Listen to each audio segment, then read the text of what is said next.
Ya, Assalamualaikum warahmatullahi wabarakatuh. Pada hari ini kita akan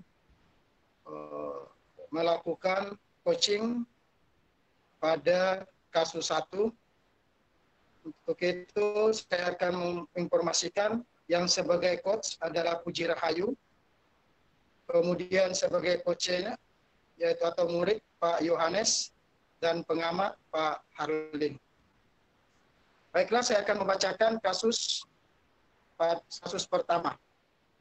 Anda memperhatikan seorang murid yang tidak tahu bekerja sama dengan teman-temannya. Dia selalu memiliki alasan, seperti tidak cocok dengan teman-temannya atau dengan alasan lain. Dia memilih bekerja sendiri dan mengumpulkan tugasnya sendiri. Hasil yang dikumpulkan secara mandiri itu selalu bagus. Bagaimana Anda menyikapi hal ini? Untuk itu kami mempersilakan coach dan coach Ibu Puji dan Pak Yohanes. Disilakan. Terima kasih. Selamat siang, Bu Puji. Ibu Puji memanggil saya. Iya, Yohanes. Mari duduk di sebelah Ibu sini, Nak. Ibu mau ngobrol sama kamu, bisa? Iya, Ibu. Bisa. Ada apa, Ibu? Tadi, waktu Ibu masuk di kelasmu, di jam ke-35,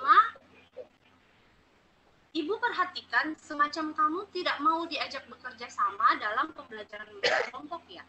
Kenapa? Di kelas tadi, Ibu coba mengingatkan Yohanes untuk bekerja sama dengan teman-temannya.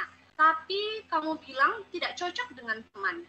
Alasan lain kamu bilang, saya dapat bekerja sendiri. Maaf, Ibu.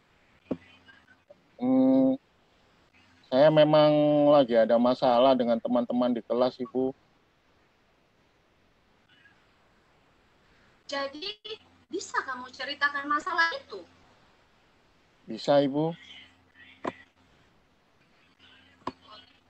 Jadi, Yohanes, bisa sebutkan apa rencana pertemuan ini? Apa ya? Saya hanya ingin dapat solusi. Baiknya bagaimana, Ibu, sikap saya ketika ada pembelajaran kelompok? Terus ada lagi? Saya juga bingung.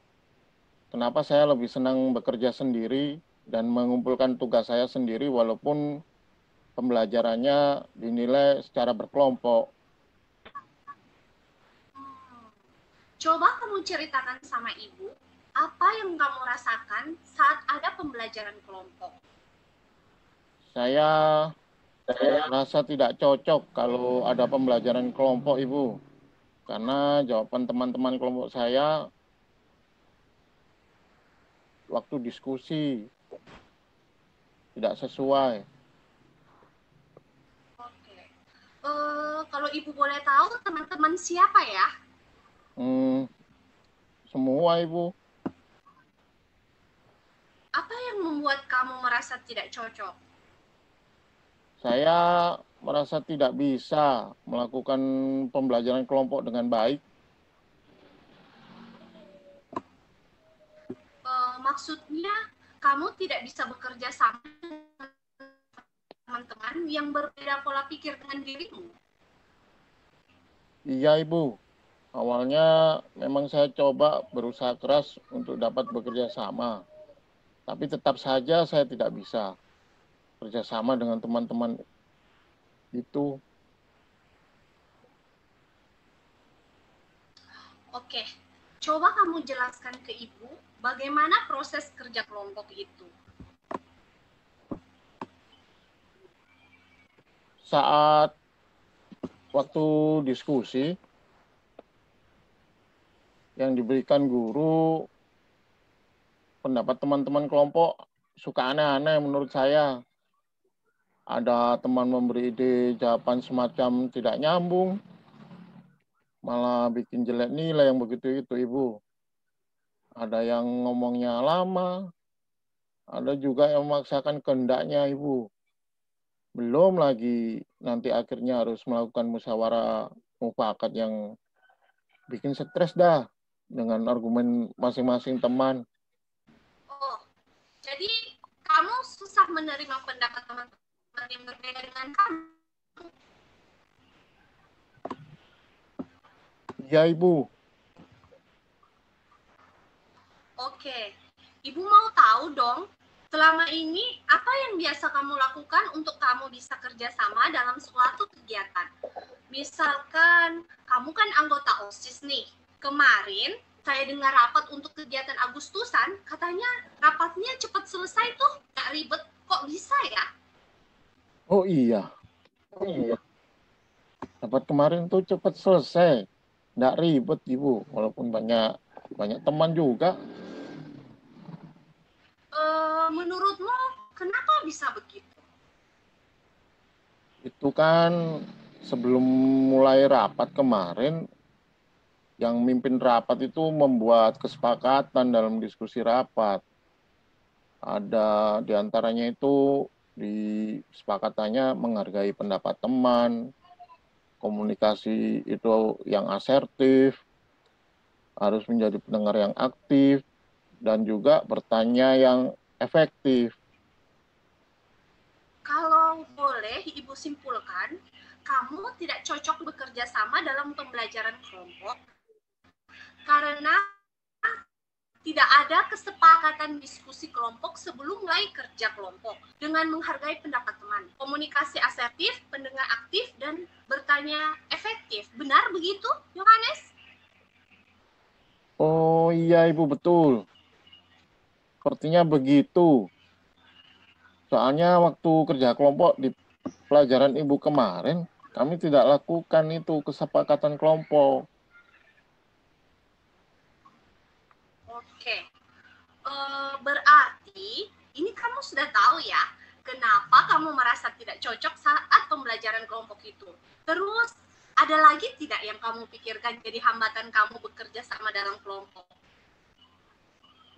Sepertinya tidak ada, Ibu. Cuman mungkin sayanya aja yang kurang ngerti menempatkan diri saya pada pembelajaran berkelompok mungkin. Nah, kira-kira ke depan apa yang kamu lakukan kalau ada pembelajaran kelompok? Banyak hal setelah diskusi dengan Ibu ini yang dalam pemikiran saya. Saya bingung juga, Bu.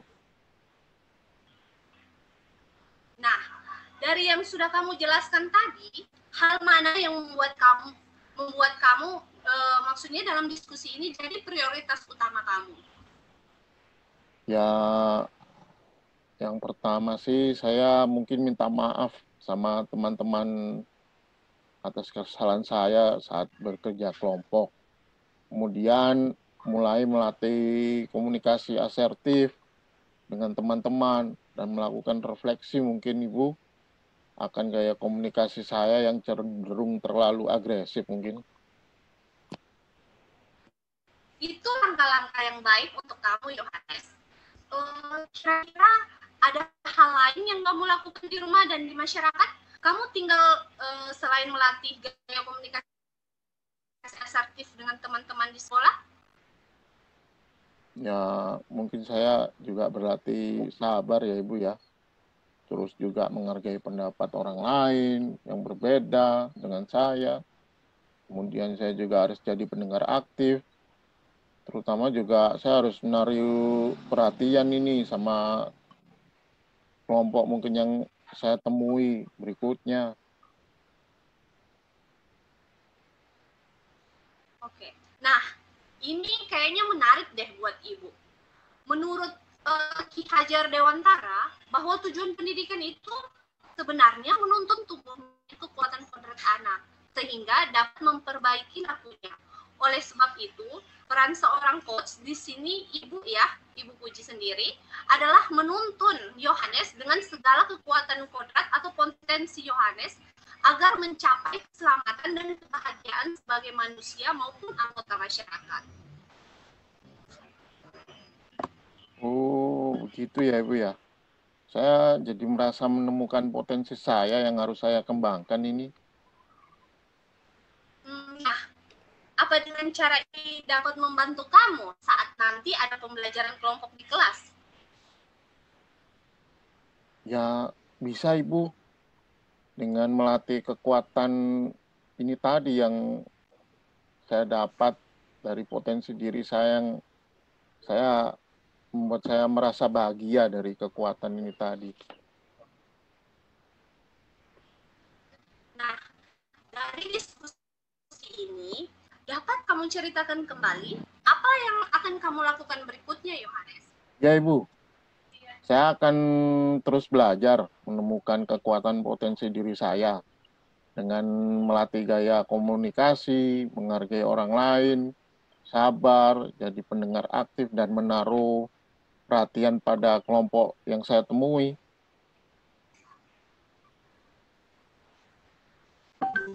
Bagus. Ibu suka dengan apa yang kamu capai dalam diskusi kita hari ini. Lalu, komitmen apa yang akan kamu lakukan dalam menjalankan rencana kamu ini? Saya akan menemui teman-teman, meminta maaf atas perbuatan saya, dan melatih kekuatan potensi diri yang saya dapat, yang seperti saya diskusikan dengan Ibu hari ini. Itu komitmen saya, Ibu. Siapa yang dapat membantu kamu, Yohanes, untuk menjalankan komitmen kamu ini? Mungkin nanti saya bisa meminta Harlin, ketua kelas, Bu, untuk mengingatkan saya kalau mungkin komitmen saya, dan juga membantu merefleksi gaya komunikasi saya juga mungkin, Ibu. Nah, ini ide yang baik sekali, Yohanes. Kamu pasti bisa. Iya, Ibu. Saya pasti bisa. Terima kasih, Ibu Puji. Sama-sama, Yohanes. Semangat berjuang.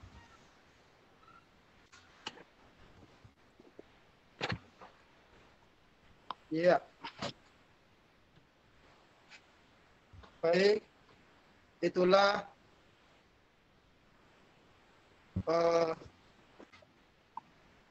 coaching yang dilakukan pada kasus pertama. Bapak Ibu, demikianlah yang sudah kita saksikan pada latihan coaching pada kasus 1 ini, model Tirta, yakni tujuan, identifikasi, rencana, aksi, dan tanggung jawab yang sesuai dengan pembelajaran yang kita terima dalam modul 2.3 atau kita kenal dengan coaching, yang menunjukkan mudah-mudahan kemudahan dan terarah sesuai dengan langkah-langkah yang kita sudah laksanakan bersama, serta dapat mendapatkan kemampuan bagi coach atau guru dalam menuntun tumbuhnya kekuatan kodrat sehingga dapat memperbaiki lakunya dan mampu memecahkan permasalahan agar mencapai keselamatan dan kebahagiaan sebagai manusia yang sangat dibutuhkan. Dalam hasil yang maka kita ambil bahwa untuk tujuan langkah-langkah dalam model Tirta ini, tujuannya itu saya melihat bahwa sudah sangat baik karena coach itu sudah mempertanyakan apa rencana pertemuan ini. Jadi di situ ada tujuan yang ingin dicapai. Nah, ini. Kemudian untuk dalam mengidentifikasi permasalahan ini, maka coach ini juga sudah baik, sudah memberikan pertanyaan-pertanyaan seperti coba jelaskan bagaimana proses kerja kelompok itu. Atau ada juga apa yang bisa kamu lakukan untuk kamu bisa bekerja sama dalam suatu kegiatan. Nah, ini adalah bagaimana sudah mengidentifikasi permasalahan yang ada. Sudah mencoba, kemudian dalam hal rencana aksi, ini juga sudah baik menurut saya. Ini seperti hal mana yang membuat kamu jadi prioritas utama. Nah, kemudian ada juga yang saya kutip di situ, kira-kira ada hal lain yang kamu lakukan di rumah dan di masyarakat kamu tinggal. Kemudian ada lagi, apa dengan cara ini dapat memantau kamu saat ada pembelajaran kelompok di kelas. Nah, ini adalah rencana aksi yang sangat baik dilakukan. Kemudian untuk tanggung jawab, ini saya melihat juga sudah baik, sudah sangat terpenuhi, yaitu contohnya sini, komitmen apa yang kamu lakukan dalam menjalankan rencana kamu ini. Jadi, ada sebuah tanggung jawab, ada sebuah komitmen yang kuat di situ. Kemudian di situ juga ada siapa yang dapat membantu kamu untuk menjalankan komitmen itu. Jadi ada hal kolaborasi yang baik, ada sebuah komitmen bersama dalam menyelesaikan persoalan-persoalan ini. Jadi mungkin itu yang perlu kami sampaikan untuk coaching pada kasus pertama ini. Assalamualaikum warahmatullahi wabarakatuh.